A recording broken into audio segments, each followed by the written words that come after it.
This week we're going to talk about time management and procrastination. I know that it's been a lot of issue for those of us in class, probably for you guys at home too, with all the stuff that you're trying to work on at the same time. So we're going to do a couple things to touch on that. Also remember that you have a test on Friday for college vocabulary. If you click here where it says college vocab, it will open up the list of words that you need to know by Friday. There are no notes allowed on this test, so this is going to be a exercise in studying this week. So we're going to start with our lecture on time management.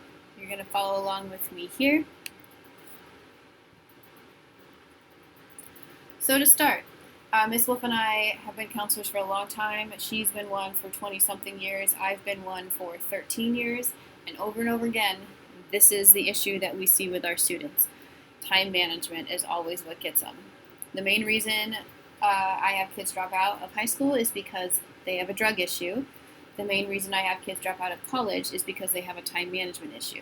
So two very different things, which is why we're talking about it now, so we can look at our habits we've had so far. You can look at your goals, whether or not you're accomplishing them, and make sure to make some adjustments before we go into second quarter. Additionally, I want you to think about the fact that right now you're a high school student. Your time is kind of set for you, but in college, you move from being in class 8 hours a day to determining when you get your things done. So students at home online, you guys are already practicing some of these things, which is great. Just want to make sure that we're reflecting and being as effective as possible.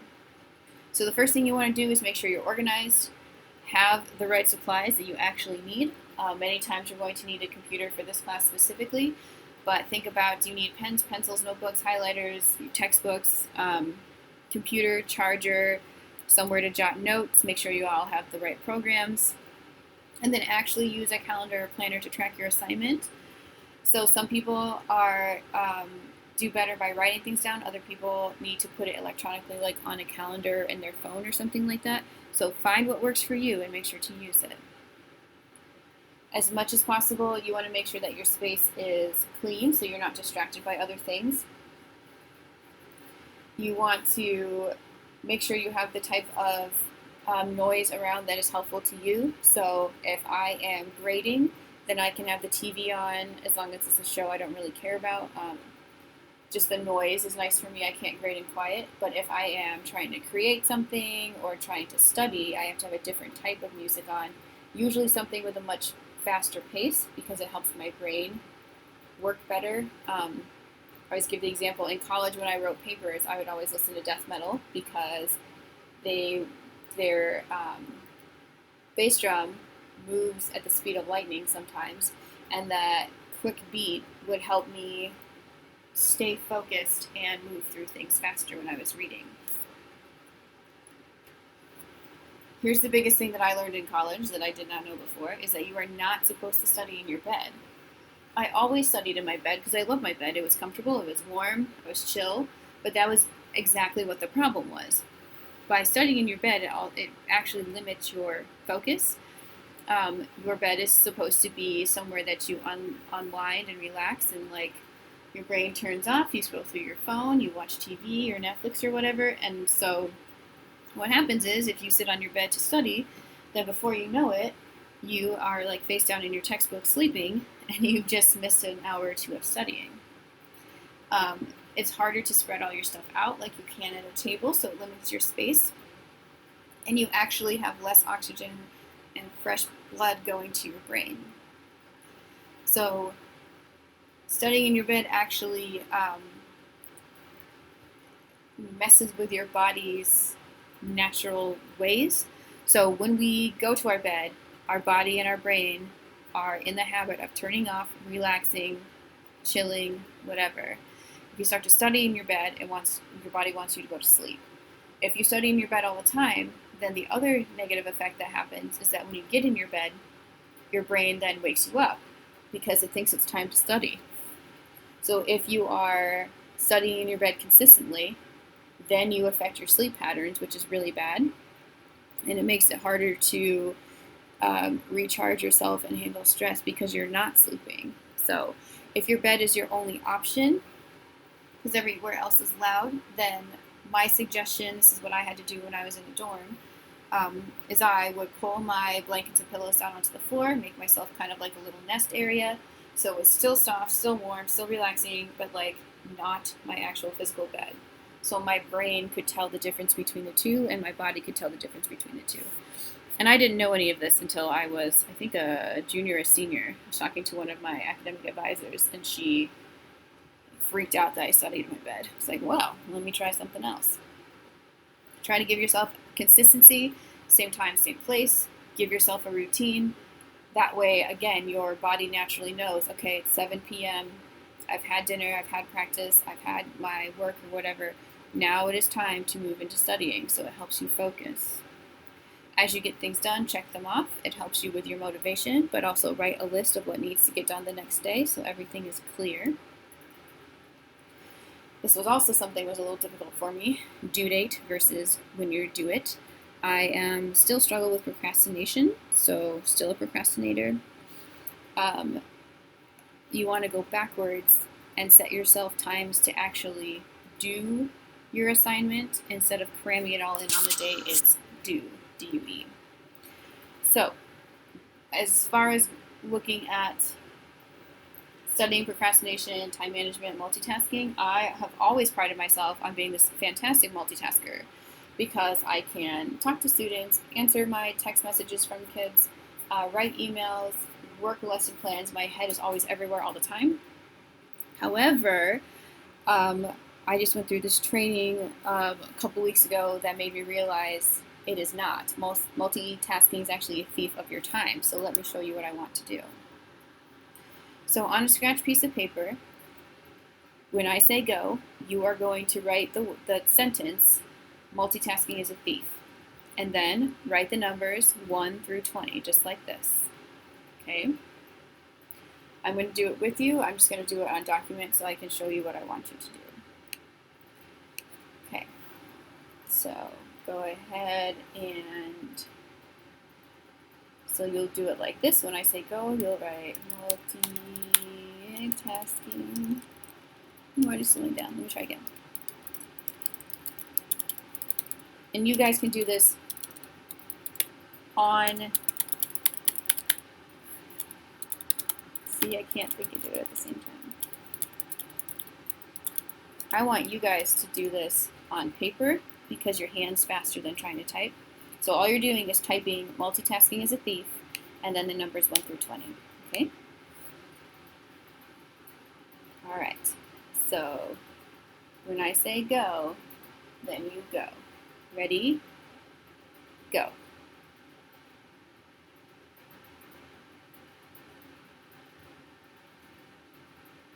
Ten seconds.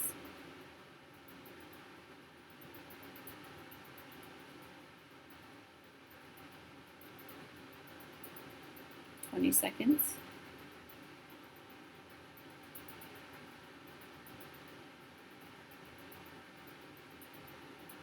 30 seconds.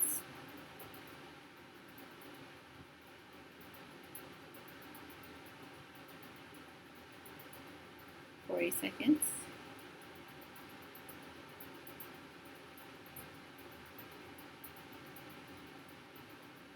50.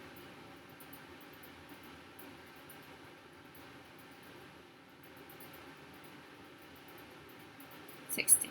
Okay, so you might be done by now. Okay, so probably you went pretty fast if you're handwriting this as fast as possible. Multitasking is a thief. 1, 2, 3, 4, 5, 6, 7, 8, 9, 10, 11, 12, 13, 14, 15, 16, 17, 18, 19, 20. Boom, done, fast, right?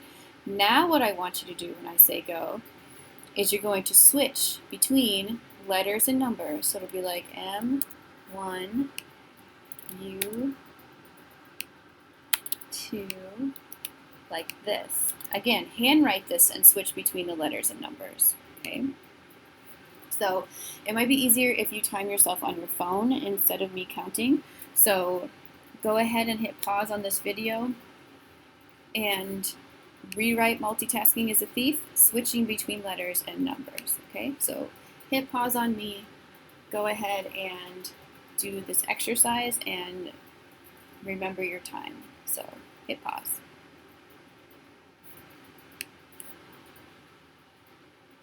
Okay, welcome back. Hopefully you did your little exercise about multitasking.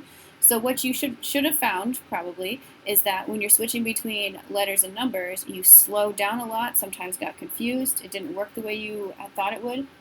Um, and that's actually because there is a myth to multitasking.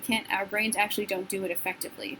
So when we are focused on one task, like writing all letters, our brain is mega efficient and it can do it. If we are switching between writing a paper and texting somebody back, or writing a paper and watching videos, or trying to study and have a conversation with somebody, your brain is constantly switching back and forth between tasks, and it actually slows you down a lot. When in the training that we did, it said it took 10 to 15 minutes for your brain to fully commit back to the original task.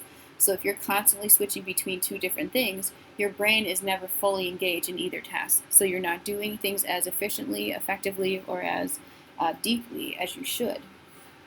So think about that as you line up your study plan for this week. Maybe you need to put your phone somewhere else.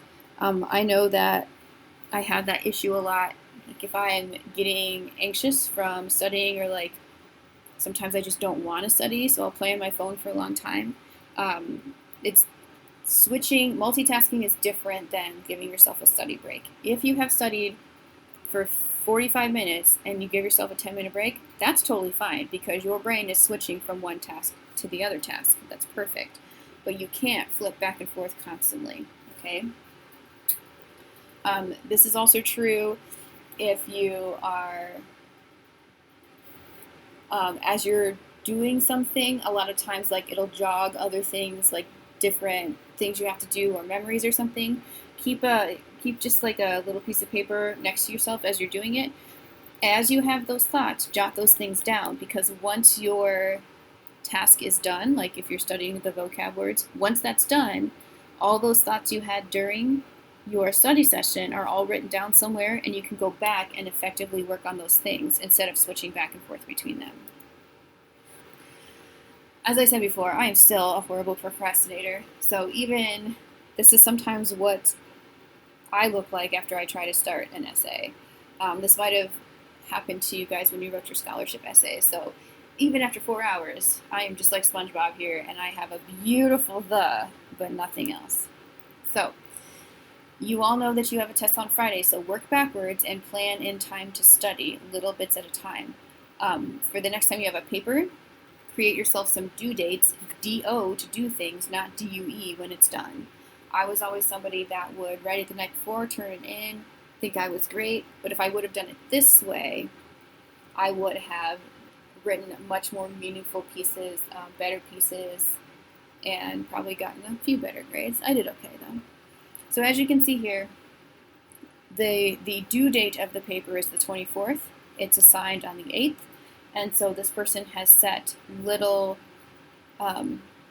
due dates for themselves before that. So you're calm, you are organized, and your brain has lots of time to process through everything to make sure it's the best quality product.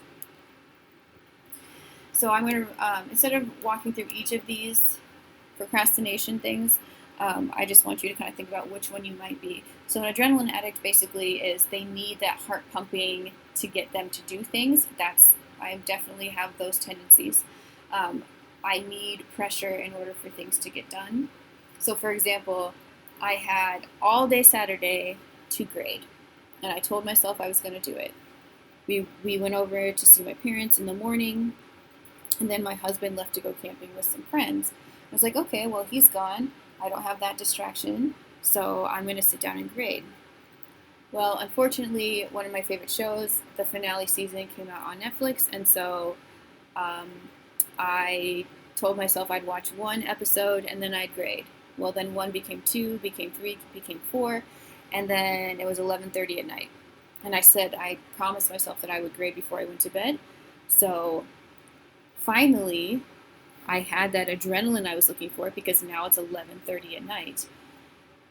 And I'm like, okay, I'm going to do it. So I got all hyped up and I graded till 2:30 in the morning. I needed that pressure. Like, I couldn't go to bed until I was done. I had to have that pressure. The rest of the day, I was too relaxed. I couldn't get myself to do it. The second one is the fearful loafer. So you're nervous about maybe it's going to be too hard of a task, or maybe it's not going to be the best that you could do. So you just avoid the whole thing. Done that one before. Stretch thin slacker is if you are so busy because you have so many obligations between friends and work and school and practice and church and clubs and whatever else you have going on, that you say, well, I can't do it today, so I'll do it tomorrow. I can't do it today, so I'll do it tomorrow. And you could push it back, push it back, push it back. All of a sudden it's due and you have no choice but to do it now. And the last one, I also have some of these tendencies also, is that if it's not perfect, then you're not willing to do it, period. So if it can't be exactly what you want it to be, then you're not even going to start. Okay.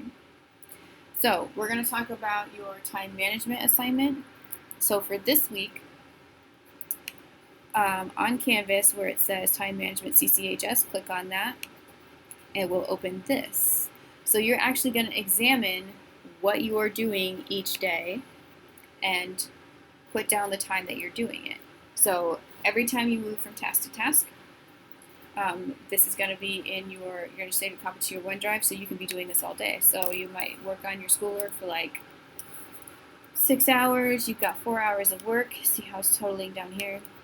You go hang out with some people. You might sleep for 7 hours. And then you end up like TikToking for 2. I don't know. You shower.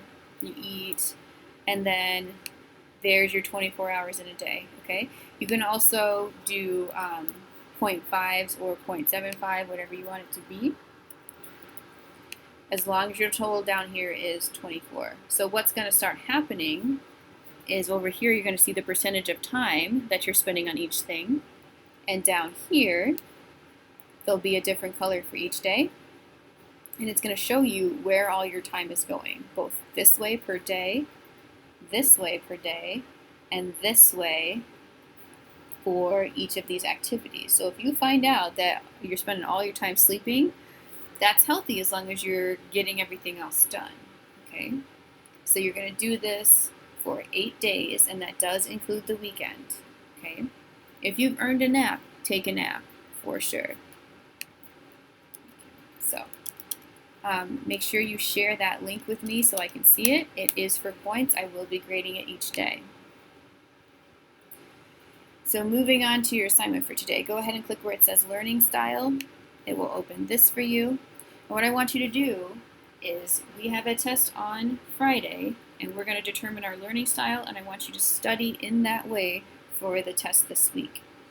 So the first thing you're going to do is take a quiz. Make sure you hit Control-click to open it, so it will look like this. So on a scratch piece of paper, do this, write down the number, the answer to each one. So 1 would be A, 2, B, whatever. Then go back and count the total number of A's, B's, and C's. Whichever one you have the most of, that is your learning style. So I'm going to use visual, for example. So if I have mostly A's, then I'm going to go down to these learning strategies for visual and pick 2 of these that I could use to study my words this week. So my learning style here would be visual, and then I choose 2 of those options to help me study. We're going to do a second one, same thing, Command-click, to open this questionnaire. And the nice thing about this is that on the first one, you have to choose only one way of learning. For this one, you can choose multiple. So I'm just going to pretend I'm answering this real quick.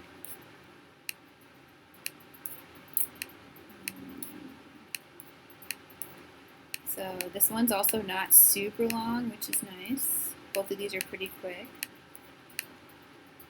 So once you get done answering it, hit OK, and then you're going to end up with this little box right here that's going to tell you what kind of learner you are. So again, I got visual right here.